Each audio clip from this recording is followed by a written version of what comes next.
ಶೋಭನದ ಕೋಣೆಗೆ ಹೋಗ್ಬೇಕಾಗಿರೋ ಹಾಲಿನ ಗ್ಲಾಸು ನಾಚ್ಕೊಂಡು ಇನ್ನೂ ಕಿಚನ್ನಲ್ಲೇ ಇದೆ.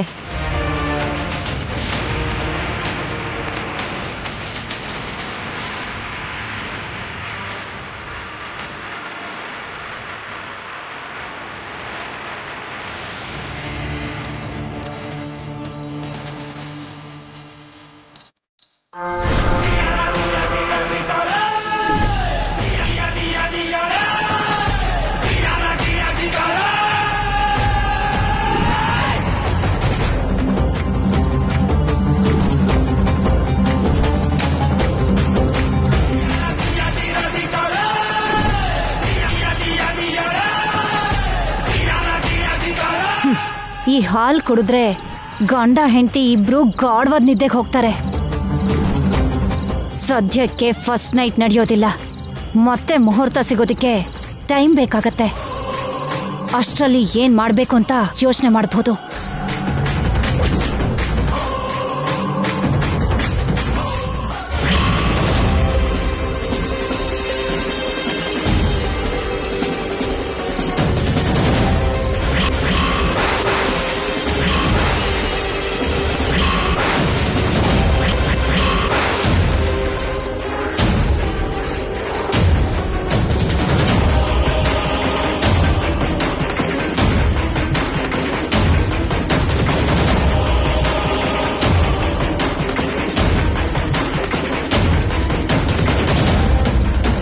ಈ ಪೌಡರ್ನ ಹಾಲಿಗೆ ಹಾಕಿದ್ರೆ 3 ತಿಂಗಳಾದ್ಮೇಲೆ ಆಗ್ಬೇಕಾಗಿರೋ ವಾಂತಿ ಶ್ಯಾಮಂಗೆ ಇವತ್ತೇ ಶುರುವಾಗುತ್ತೆ.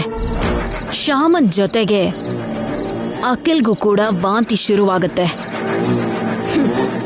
ವಾಂತಿ ಜೊತೆಗೆ ಸುಸ್ತು ಬೋನಸ್ ಆಗೇ ಬರುತ್ತೆ. ಬೆಳಗ್ಗೆನೆ ಇಬ್ರು ಒಟ್ಟಿಗೆ ಹಾಸ್ಪಿಟ್ಲಿಗೆ ಸೇರ್ತಾರೆ. ಸದ್ಯಕ್ಕೆ ಶೋಭನಕ್ಕೆ ಕಮರ್ಷಿಯಲ್ ಬ್ರೇಕ್ ಬೀಳುತ್ತೆ. ಆ ಗ್ಯಾಪಲ್ಲಿ ನಾನೇನಾದ್ರೂ ದೊಡ್ಡ ಪ್ಲಾನೇ ಮಾಡಬಹುದು.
शीघ्रमेव संतान प्राप्तिरस्तु।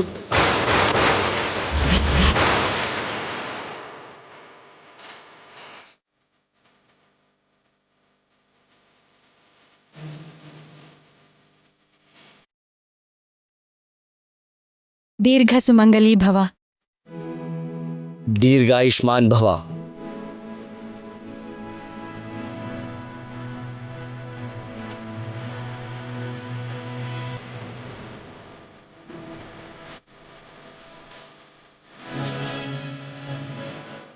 God bless you.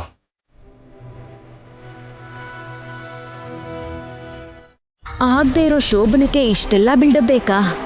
ನಡೀತಾ ಇರೋಂಥ ಶೋಭನಕ್ಕೆ ಇವ್ರ ಸಂಭ್ರಮನ ನೋಡೋದಕ್ಕಾಗ್ತಾ ಇಲ್ಲ.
ಅಯ್ಯಯ್ಯೋ,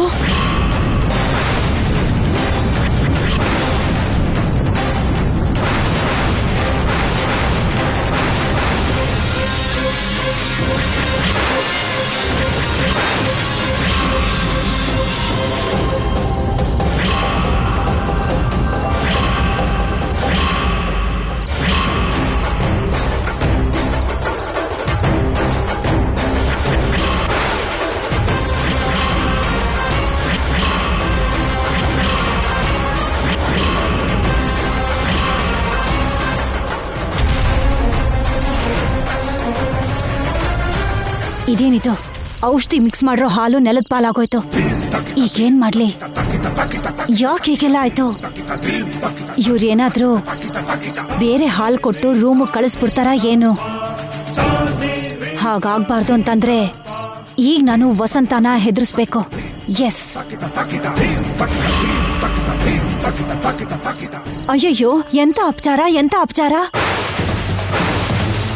ಎಂತ ಅಪಶಕುನ ನಡೆದೋಯ್ತಮ್ಮ.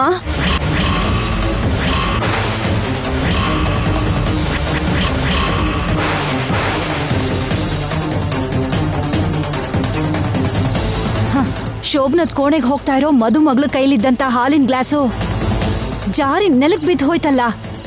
ಆ ಹಾಲು ಹೀಗೆ ನೆಲಕ್ ಪಾಲಾಗೋಯ್ತಲ್ಲ. ನಿಜವಾಗ್ಲೂ ಇದು ಅಶುಭನೇ.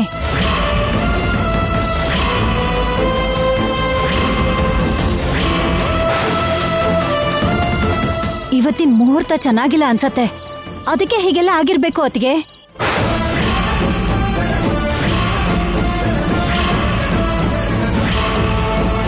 ನಾಳೆನೆ ಬೇರೆ ಯಾರಾದ್ರೂ ಪುರೋಹಿತ್ರನ್ನ ಕರೆಸಿ ಒಳ್ಳೆ ಮುಹೂರ್ತ ಇಡ್ಸಿದ್ರೆ ಒಳ್ಳೇದತ್ತಿಗೆ.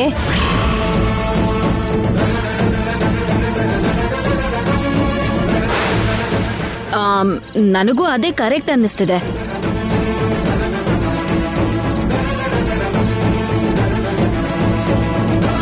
ಹಾಲಿನ ಗ್ಲಾಸ್ ಬಿದ್ದು ಒಡೆದು ಹೋಗೋದು ಅಂದ್ರೆ ಇದು ಬ್ಯಾಡ್ ಸೈನ್ ಅಂತ ಅನ್ನಿಸ್ತಿದೆ ಅತ್ತೆ.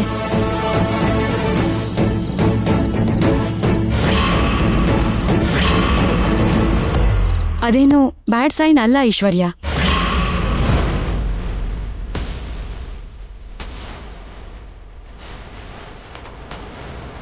ಹೀಗ ಹಾಲು ನೆಲದ ಮೇಲೆ ಬಿದ್ದಿದೆ ಅಂದ್ರೆ ಭೂದೇವಿಗೆ ಪಾಯಸ ನೈವೇದ್ಯ ಮಾಡಿದ ಹಾಗೆ ಅಂತ ನಮ್ ದೊಡ್ಡವ್ರು ಹೇಳ್ತಾರೆ.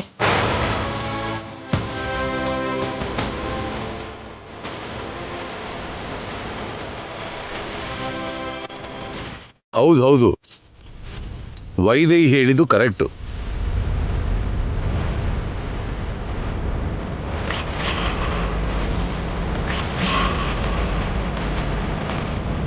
ವಸಂತ, ನಿನಗೆ ನೆನಪಿದೆಯಾ ನಮ್ಮ ಶೋಭನದ ದಿನ ನಿನ್ನ ಕೈಯಿಂದ ಹಾಲ್ ಗ್ಲಾಸು ಹೀಗೆ ಜಾರ್ ಬಿತ್ತು.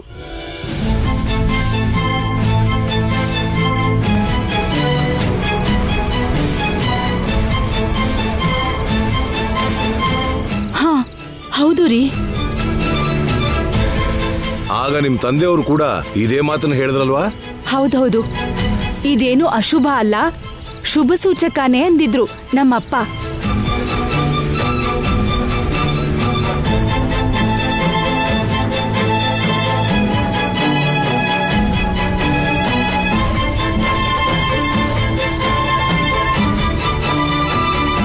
ವೈದೇಹಿ, ಇನ್ನೊಂದು ಗ್ಲಾಸ್ ಹಾಲ್ ರೆಡಿ ಮಾಡಮ್ಮ. ಆಗ್ಲಿ ಅತ್ತೆ.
ಏಯ್ ಶ್ಯಾಮ ಹೇಳು.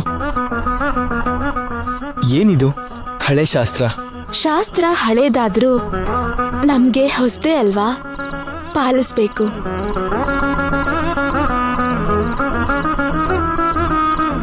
ನಿಜ ಹೇಳ್ಬೇಕು ಅಂದ್ರೆ ನನಗಿದೆಲ್ಲ ಕನ್ಸಿನ ಹಾಗಿದೆ. ಯಾವುದೋ ಹಳ್ಳಿಯಲ್ಲಿ ಹುಟ್ಟಿದ್ ನಾನು, ಓದು ವಿದ್ಯೆ ಇಲ್ದಿರೋ ನಾನು ನಿಮ್ಮಂತ ವ್ಯಕ್ತಿಗೆ ಹೆಂಡತಿ ಆಗೋದು, ಇಂಥ ದೊಡ್ಡ ಮನೆಗೆ ಸೊಸೆ ಆಗೋದು, ಏನು ಇದ್ಯಾವುದು ನನ್ಗೆ ಅರ್ಥನೇ ಆಗ್ತಿಲ್ಲ. ನಿಮ್ ಮನೇಲಿ ಅಷ್ಟೇ ಅಲ್ಲ, ನಿಮ್ ಮನ್ಸಲ್ಲೂ ಕೂಡ ನನ್ಗೆ ಹೇಗ್ ಸ್ಥಾನ ಕೊಟ್ರೋ ನನಗರ್ಥ ಆಗ್ತಿಲ್ಲ. ಈಗ ಅರ್ಥ ಆಗ್ತಿದೆ, ಇದೆಲ್ಲ ಆ ಕೃಷ್ಣನ್ ಲೀಲೆ ಅಂತ. ಆ ಕೃಷ್ಣ ನನ್ನನ್ನ ನಿಮ್ಗೋಸ್ಕರನೇ ಹುಟ್ಟಿಸಿರೋದು.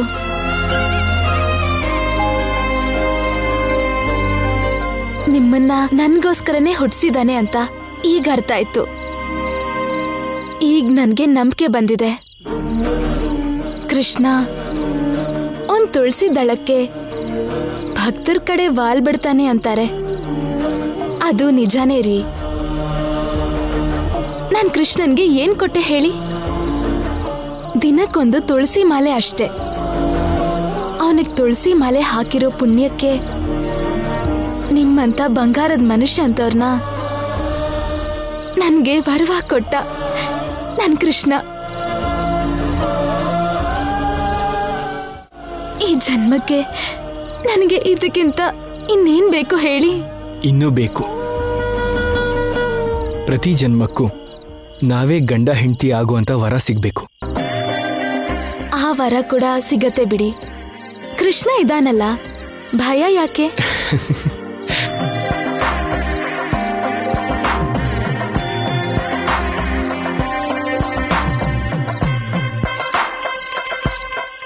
ಆ ಪೇಪರ್ಸ್ ಏನು? ಹೇಳಕ್ ಮರ್ತು ಹೋಗಿದ್ದೆ, ಒಂದ್ ನಿಮಿಷ. ಶ್ಯಾಮ, ಇದ್ರ ಮೇಲೆ ಸೈನ್ ಮಾಡು. ಸರಿ ರೀ.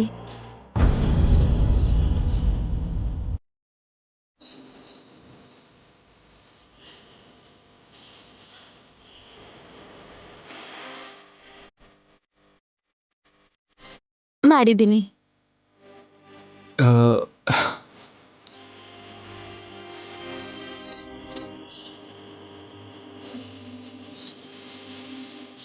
ಏನ್ರಿ ಹಾಗೆ ನೋಡ್ತಿದ್ದೀರಾ?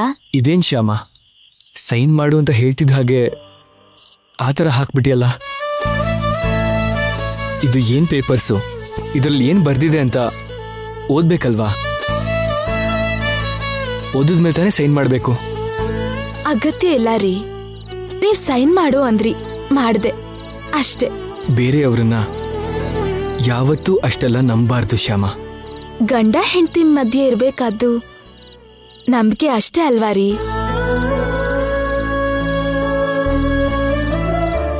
ಆ ನಂಬಿಕೆ ಇಲ್ದೇ ಇದ್ರೆ ಎಷ್ಟಿದ್ರೂ ಕೂಡ ಏನು ಇಲ್ದಿರೋ ಹಾಗೆ.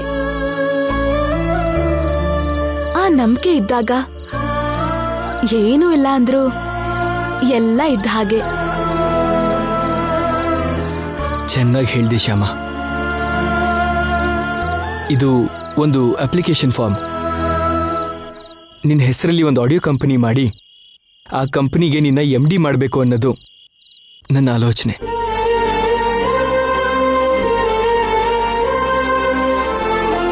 ಅದಕ್ಕೆ ಸಂಬಂಧಪಟ್ಟಿದ್ದೆ ಈ ಅಪ್ಲಿಕೇಶನ್. ಕೃಷ್ಣ ನಿನಗೆ ವರವಾಗಿ ಕೊಟ್ಟಿರೋ ಈ ಧ್ವನಿ ಇಷ್ಟು ಕಾಲ ಬೇರೆ ಇನ್ನೊಬ್ಬರ ಹೆಸರಲ್ಲಿ ಪ್ರಪಂಚಕ್ಕೆ ಗೊತ್ತಾಯ್ತು. ಇನ್ನು ಮುಂದೆ ನಿನ್ನ ಹಾಡಾಗೆ ಸಂಗೀತ ಪ್ರಪಂಚಕ್ಕೆ ಹೋಗಬೇಕು ಅನ್ನೋದು ನನ್ನ ಆಸೆ. ಒಬ್ಬ ಸಿಂಗರ್ ಆಗಿ ನಿನಗೆ ಬರಬೇಕಾಗಿರೋ ಹೆಸರು, ಪ್ರಖ್ಯಾತಿ, ಗೌರವ, ಮರ್ಯಾದೆ ನಿನಗೆ ಮಾತ್ರ ಸಿಗಬೇಕು ಅನ್ನೋದೇ ನನ್ನ ಆಸೆ. ಇಷ್ಟು ಕಾಲ ಸಿಂಗರ್ ಆಗಿ ನೀನು ಎಷ್ಟು ಜನ ಅಭಿಮಾನಿಗಳ ಅಭಿಮಾನದಿಂದ ದೂರ ಆಗಿದೆಯೋ ಆ ಅಭಿಮಾನ ಎಲ್ಲ ನಿನಗೆ ಹತ್ರ ಆಗಬೇಕು ಅನ್ನೋದು ನನ್ನ ಆಶಯ.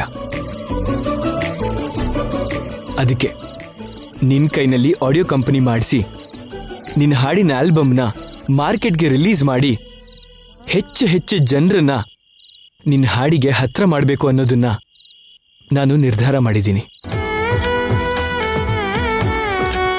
ಮತ್ತೆ ರೂಪರಾಣಿ ಮದ್ವೆ?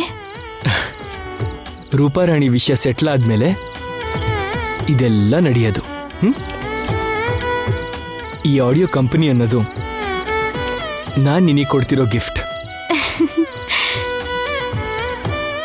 ಸ್ಪೆಷಲ್ ಆದ ಗಿಫ್ಟ್. ಇವಾಗ ನೀನು ಕೂಡ ನನಗೆ ಸ್ಪೆಷಲ್ ಆದ ಗಿಫ್ಟ್ ಕೊಡಬೇಕು. ಏನ್ ಕೊಡ್ಲಿ? ನಿನ್ನ ಹಾಡನ್ನೇ ನನಗೆ ಗಿಫ್ಟಾಗಿ ಕೊಡ್ಬೇಕು. ಅಂದ್ರೆ ಇವಾಗ ನೀನು ಹಾಡು ಹೇಳಬೇಕು ನನಗೋಸ್ಕರ, ಕೇವಲ ನನಗೋಸ್ಕರ ಮಾತ್ರ ಹಾಡಬೇಕು. ಇದಕ್ಕೂ ಮೊದಲು ಯಾವತ್ತೂ ಎಲ್ಲೂ ಹಾಡದೇ ಇರೋಂಥ ಹೊಸ ಹಾಡು ಹೇಳಬೇಕು. ಆ ಹಾಡು ನನಗೆ ಜೀವನ ಪೂರ್ತಿ ನೆನಪಿರೋ ಹಾಗೆ ಹಾಡಬೇಕು. ಹಾಡ್ತೀಯಾ?